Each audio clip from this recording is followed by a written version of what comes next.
All right, diving right back in, guys, with part 2 of our deep dive into all the essential UPSC updates you need for March 19th, 2025. We've got a lot of ground to cover today, so buckle up. Looking forward to it. Should be some fascinating stuff in here. Absolutely. And hey, if you find this deep dive helpful for your prep, do us a favor and hit that like and subscribe button. Okay, so where were we? Yes, a bit of good news to start things off. This report, Levels and Trends in Child Mortality, is actually painting a pretty positive picture for India, putting us right up there as an exemplar, they say, along with just 4 other countries. That's quite an achievement, and it seems like it's this multi-pronged approach, It's not just one thing. Financial protection is there, but also the on-the-ground support, the skilled healthcare workers, all of that working together, it seems to be making a real difference. And the numbers really do back that up. Since 2000, we've seen a 70% reduction in under 5 mortality, and neonatal mortality down 61%. That's massive. Yeah, those are really encouraging figures, and the report actually dives into some of the key factors driving this success. Let's hear it. What are they highlighting? Well, for starters, you've got the Ayushman Bharat scheme, providing that crucial 5 lakh rupee health insurance coverage per family annually. That's a big safety net. And then there's that commitment to comprehensive delivery care. Right, making sure every pregnant woman has access to free delivery services, including C-sections, if needed, and then the free infant care, too, right, in public health institutions, transportation, medications, diagnostics, even dietary support. That's right. And it's not just about the financial support either. Improving access to the services themselves is just as crucial. So things like what? Building more maternity waiting homes, dedicated maternal and child health wings, that kind of thing. Exactly. And the birth defect screening program, those all contribute. But underpinning all of this really are the skilled healthcare professionals. The midwives, community health workers, those are often the first points of contact. Exactly. So their training, their expertise, that's really a cornerstone of all this progress. And of course, this builds on existing initiatives, right, like Pradhan Mantri Suraksha Matrishva Abhiyan, ensuring that antenatal care for all pregnant women. Absolutely. And how can we forget Janani Suraksha Yojana, integrating cash assistance with that crucial delivery and postnatal care? Then there's the MAA campaign, Mother's Absolute Affection, focused on promoting breastfeeding, which is so important. And the good old universal immunization program playing a vital role as always. So much happening on that front. It is. And it's really interesting to connect these achievements in child mortality reduction to the broader picture. Often, they correlate with improvements in other socioeconomic indicators as well. Right. Makes sense. It's all interconnected. It is. Now, for your UPSC prep, I think it's valuable to connect this back to the Sustainable Development Goals. Think about India's progress there. And the report itself, it makes some recommendations for the world globally to further reduce child mortality. Oh, interesting. Like what? They emphasize prioritizing investments for the most vulnerable and utilizing subnational data. Getting more specific to really target actions effectively. Smart. Okay, let's shift gears a bit now. The National Technical Textiles Mission, NTTM, it's just hit a pretty big milestone, 5 years. Yeah, 5 years in. It was launched under the Ministry of Textiles, remember? And the aim is ambitious. They want to position India as a global leader in technical textiles. Technical textiles. I think some of our listeners might be wondering, what exactly are we talking about here? It's a good question. It's not the kind of textiles we typically think of, the clothes we wear. This is different. So performance over fashion, essentially. Exactly. These materials, these products, they're designed for their functionality, their technical performance. Interesting. So what falls under this umbrella? Well, they've actually got it classified into 12 broad categories. Think medtech, so things like diapers and even medical implants. Then you've got geotech. That's where you'll find stuff like geogrids used in road construction to reinforce and stabilize the ground. Oh, I see. So quite a range then. Oh, absolutely. Protech, for example. That includes things like bulletproof jackets, really diverse applications. Okay, so big picture. How is this mission playing out for India? Yeah. Any benefits so far? Well, it's definitely been a boost for the textile sector overall. Remember, India's already a major player, 6th largest exporter, contributes nearly 2% to our GDP. Right. And then there's the impact on infrastructure development, like using those geotextiles I mentioned in highways, for instance. It reduces maintenance and these roads last longer. Makes sense. More durable infrastructure. Right. And of course, there's the export promotion aspect, SRTPC, the Synthetic and Rayon Textiles Export Promotion Council, now Mediscal, they're heavily involved in that. boosting trade as well. Yeah. And something else that's really interesting, I think, is the focus on sustainability. Oh. Well, they're really pushing for the development of biodegradable technical textiles, for agriculture, geoengineering, even medical applications. So greener options. Got it. And what about innovation? Any cool advancements coming out of this? Oh, absolutely. Lots of exciting stuff happening, like Mahina, for example, India's first bonded leak-proof period undergarment. It's all about functionality and comfort. That's pretty awesome. Sounds like they're really thinking outside the box. They are. And there are some other important initiatives under the NTTM umbrella, like GIST 2.0, that's the Grant for Internship Support for Technical Textiles. So bridging that gap between academia and industry, right? Exactly. Getting those students some real-world experience. And then there's the Great Scheme Grant for Research and Entrepreneurship across aspiring innovators in technical textiles, basically providing funding to get those promising prototypes out there, ready for commercialization. Smart move. Okay, let's talk Sagarmala Programme. It's been around for a while, recently marked its 10th anniversary. Yeah, a decade in. Launched back in March 2015, it's a Ministry of Ports, Shipping, and Waterways initiative, a flagship program, really. And it's all about leveraging India's vast coastline, that network of potentially navigable waterways, to really drive economic growth. We're talking about 7,500 kilometers of coastline and potentially 14,500 kilometers of navigable waterways. That's a lot to work with. It is, and they're really focusing on reducing logistics costs, both for domestic cargo and for EXIM cargo, imports and exports. Right. And the NSAC, the National Sagarmala Apex Committee, they're the ones calling the shots, overseeing it all. Yeah, they provide the policy direction and make sure everything's on track. And it's a pretty comprehensive program. It's divided into 5 main pillars, covering a whole range of activities across 24 categories. 5 pillars. Let's break those down a bit. What are we looking at? Okay, so first you've got port modernization. Pretty self-explanatory. Developing new ports, modernizing the existing ones, both major and non-major, and a focus on ship repair facilities as well. Then, pillar number 2 is port connectivity. This is all about improving the transportation links, roads, rail, pipelines, and developing those multimodal logistics hubs. Right, making sure everything's connected efficiently. Exactly. And then we move to pillar 3. Port-led industrialization, creating industrial clusters, those SIPCs, Special Investment Promotion Councils, SEZs, special economic zones, and of course, thermal power plants, all those port-dependent industries. So stimulating industrial growth. Exactly. And alongside all of that, you've got pillar number 4, coastal community development. So it's not just about infrastructure and industry. It's about the people, too. Absolutely. Skill development initiatives, fisheries enhancement, developing ropeways, technology centers, and all those community development programs. That's good to hear. Holistic approach. It is. And then we reach the 5th and final pillar, coastal shipping and IWT, inland waterways, promoting coastal tourism, the RoPax ferry services, passenger jetties, cruise tourism, developing the coastal infrastructure, island development, and utilizing those inland waterways. Wow, that's a lot to pack in. It is, but they've actually made quite a bit of progress already. 272 projects completed, and a significant investment, too, around 1.41 lakh crores. Oh, that's impressive. And globally, our ports are climbing the rankings. 9 Indian ports are now in the world's top 100. Oh, wow, that's significant. It is. And Visakhapatnam, that's now one of the top 20 container ports globally. Wow. Okay, so they've launched this Sagarmala Startup Innovation Initiative as well, right? S2I2. Yeah, fostering innovation in the maritime sector. And we've seen some serious growth in coastal shipping, too, like 118% growth over the last decade. That's huge. It is. And it's not just about the economic benefits, it's also helping to reduce emissions, which aligns perfectly with our sustainability goals. Smart. Okay, well, let's shift gears a bit now, moving away from economic development to some broader societal concerns.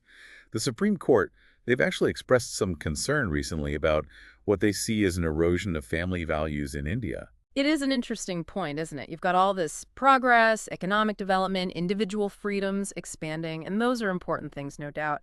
But the court's concern, it really highlights this tension between that progress and traditional values. Right. So how do we as a society move forward, modernize, but also hold on to those core values that define us? It's a big question. It is a really big question. So the Supreme Court, how are they actually defining family? Well, they define it as a social group with common residence, economic cooperation, and reproduction. And they really emphasize its role as that primary source of interpersonal and social relationships in Indian society, which is traditionally how it's been, right? Yeah, that's how it's always been. But then they point to these indicators, these trends that suggest a bit of an erosion, a shifting landscape. Like what? What are they seeing? Well, things like the rise of nuclear families, the increasing prevalence of live-in relationships, and then you have family feuds, disputes becoming more common. So what's driving all of this? Well, societal progress is definitely a factor. Urbanization, people migrating for better prospects, globalization, exposure to those Western ideas of individual freedom, industrialization, drawing people away to those industrial areas.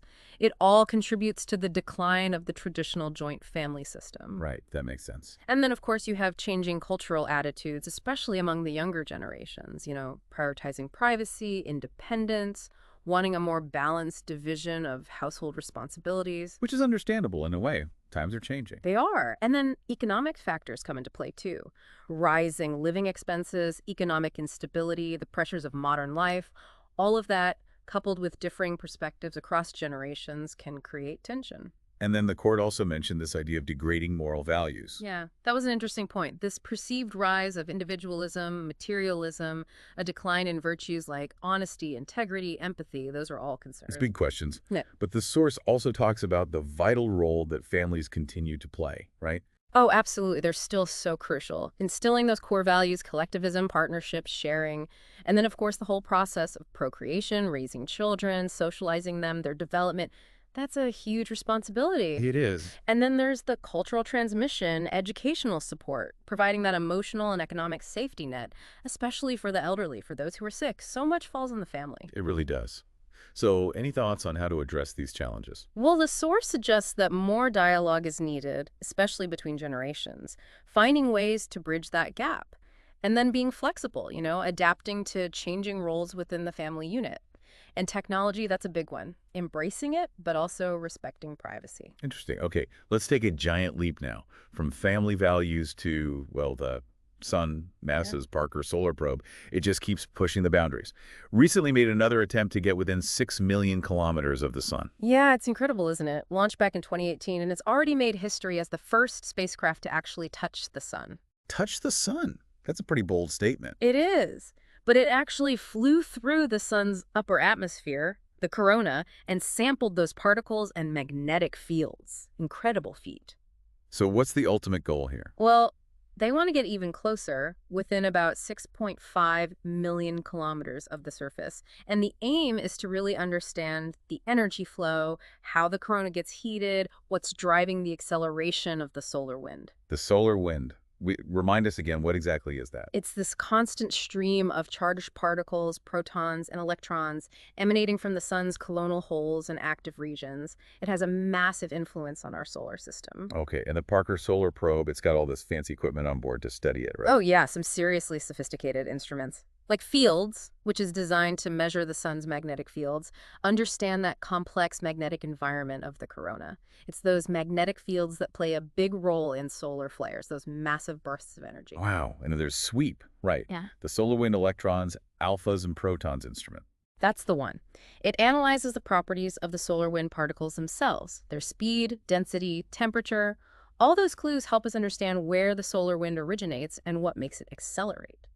So why is all of this important to us back here on Earth? Well, for one, it helps us predict space weather. Those intense bursts of solar radiation, the fluctuations in the magnetic field, they can really mess with our space technology, like satellites and even our communication systems. So the more we know, the better we can prepare. Exactly. And of course, the sun, it's our nearest star.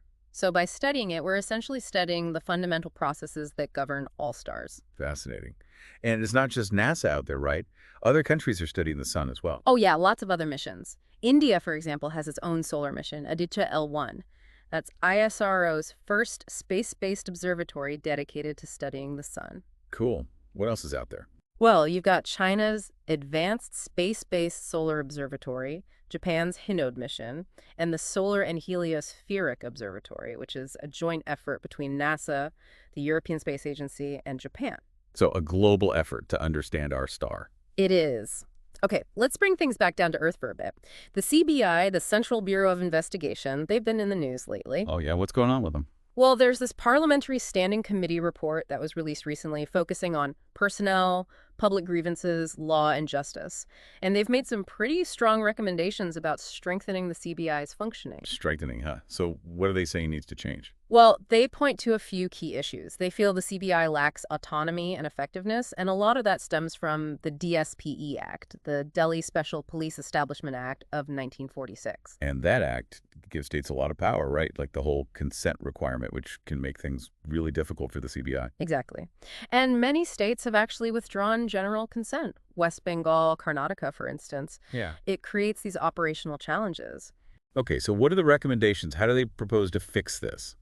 Well, one big one is a separate new law. They want to see a dedicated law specifically for the CBI, granting it wider investigative powers, maybe even allowing it to bypass state consent in certain cases, when national security is at stake or the integrity of the nation. Interesting. What else are they proposing? They're also pushing for an independent recruitment framework.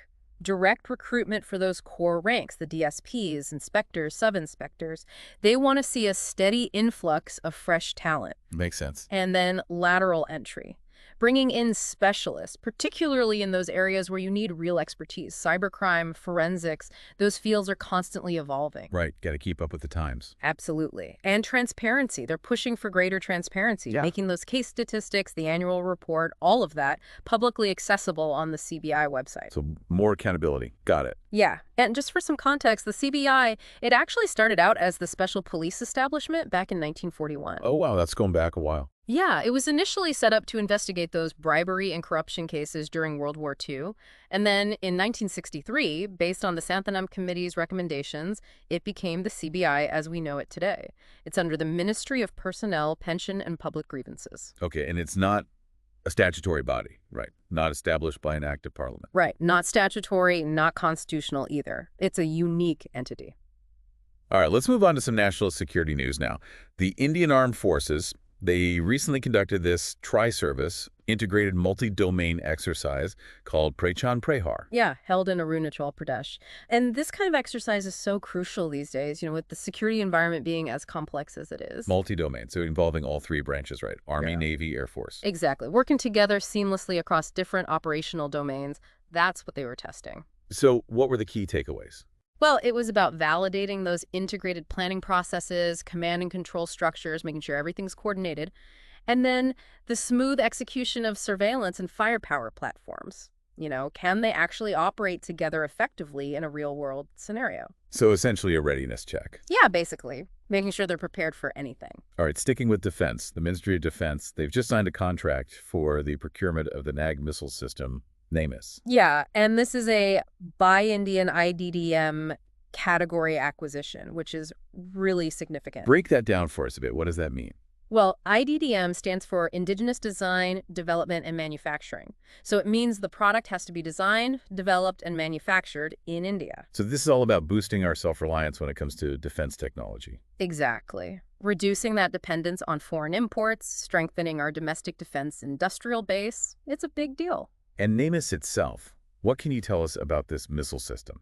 Well, it's a highly sophisticated anti-tank weapon system, and it features those fire-and-forget anti-tank missiles, which is pretty advanced technology. Yeah. It was developed by DRDL, the Defense Research and Development Laboratory, which is part of DRDO, the Defense Research and Development Organization, operating under the Ministry of Defense. Okay, so homegrown tech. Through and through. All right, let's move on. Sri Harichandra Thakur Jayanti was observed recently, which is a good reminder to take a look at these figures from our history. Absolutely. Understanding these social reformers, their contributions, it's crucial for understanding the socio-religious history of India.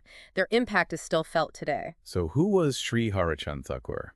He was born into the Namasudra community in Bengal, in what is now Bangladesh. Yeah. He went on to found the Matua sect in Bengal, and he was really dedicated to uplifting those marginalized communities, promoting compassion, justice, all through this lens of religious reformation. And he was a key figure in the movement against untouchability as well, right? Yeah, absolutely. That was the Shandal movement.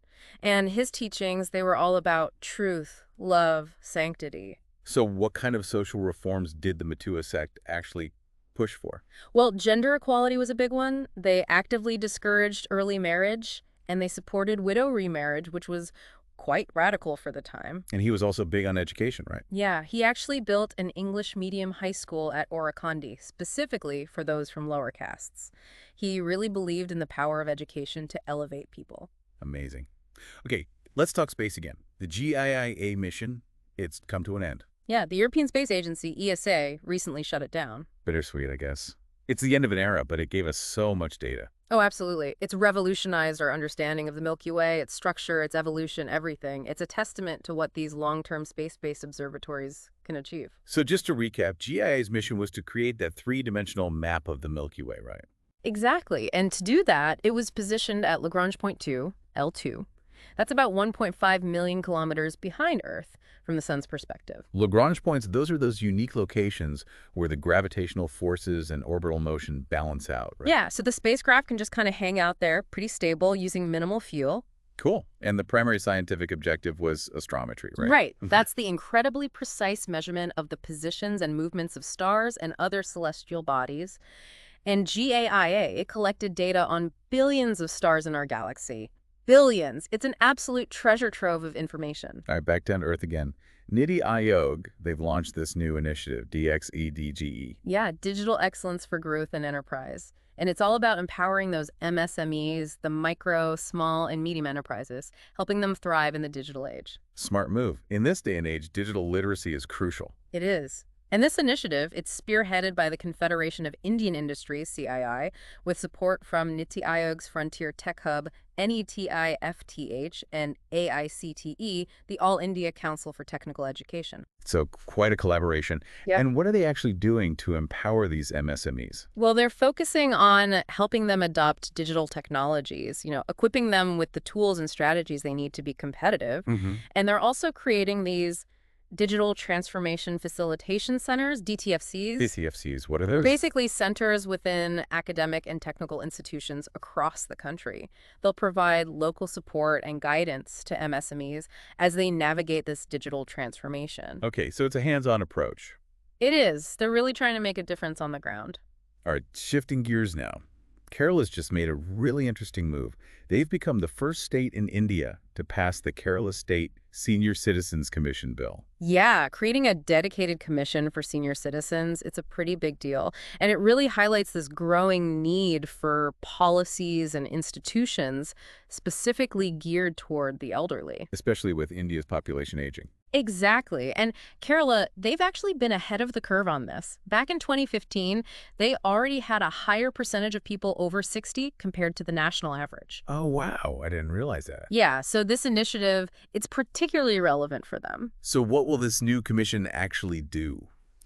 Well, their main objective is to ensure the protection and welfare of senior citizens, safeguarding their social security, promoting their well-being, and really trying to build a sense of confidence and dignity among the elderly. Sounds like a positive step. And the commission itself, who's going to be on it? Well, they'll have a chairperson and at least 3 other members. And importantly, they'll all be senior citizens themselves, bringing that valuable lived experience to the table. All right, let's talk about environmental conservation now. The Kasampati Sacred Grove, it's just been declared as Tamil Nadu's second biodiversity heritage site. That's great news. Protecting these biodiversity hotspots, these ecologically fragile ecosystems, it's absolutely crucial, not just for preserving our natural heritage, but also for maintaining those essential ecosystem services that we all depend on. So the first BHS in Tamil Nadu, that was Aridapati, right? Yeah. In the Madurai district. That's right. And now they've added Kasampati, which is located near the Alagarmalai Reserve Forest in the Dindigul district. So what exactly defines a biodiversity heritage site? Well, they're typically areas with exceptionally rich biodiversity. That could mean a high number of different species, lots of endemic species, species that are found nowhere else in the world. You might also find rare, endangered, or threatened species there. And then there are those keystone species, the ones that play a really crucial role in maintaining the whole ecosystem. Okay, so it's about protecting those really special places. And how are they actually designated? Well, they're notified under Section 37(1) of the Biological Diversity Act of 2002. And the state government, they have to consult with the local bodies before making that designation. All right, let's jump into the world of medical advancements. Xenotransplantation, it's been making headlines again. Doctors in China, they've just successfully transplanted a gene-modified pig's liver into a human. Yeah, it's a pretty significant step. Xenotransplantation that holds so much potential, Yeah. especially for addressing that critical shortage of organs for transplantation. But it's also a field that's fraught with ethical and scientific challenges. Right, it's not without its controversies. It's not. And in this particular case, it's important to note that it wasn't a full replacement. It was an auxiliary transplant.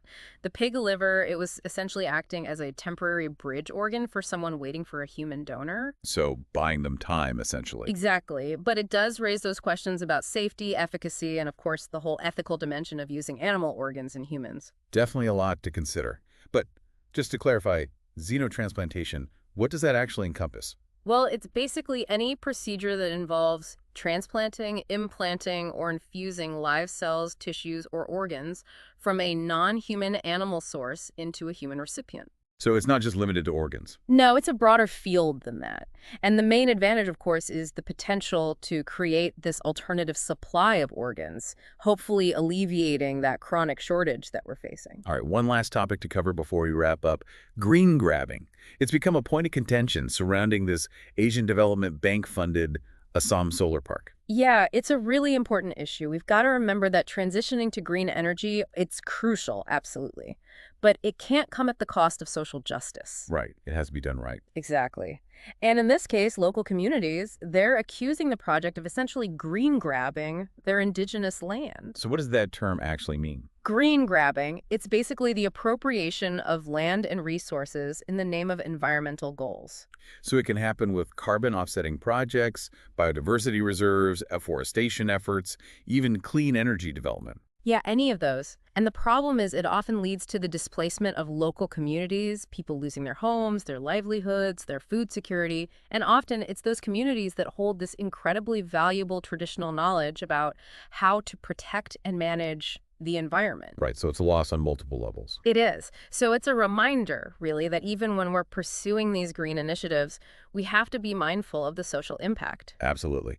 Okay, so we've covered a lot today in this deep dive. Everything from child mortality rates, which, by the way, might be a good topic to revisit from our past deep dives as a quick refresher, to technical textiles, maritime development, the Supreme Court's take on family values, the CBI, space exploration, defense technology, social reformers, those fascinating scientific advancements, and the complex issues surrounding environmental initiatives and social justice.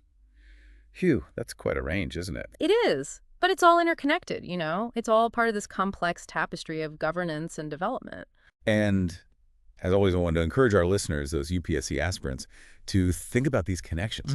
How do these government initiatives in health infrastructure contribute to the bigger picture? What are the ethical considerations that we need to be thinking about, especially when it comes to these technological advancements, those environmental policies? Great points. And I think this whole discussion really highlights the dynamic nature of governance, the challenges, the opportunities. So a question for you as future administrators, how will you approach policymaking? How will you balance progress with social equity, with environmental responsibility? Big questions, but important ones. And with that, we'll wrap up this deep dive. We hope you found it insightful, informative, and useful for your UPSC preparation. Don't forget to like and subscribe for more in-depth analysis and discussion. Until next time, keep diving deeper.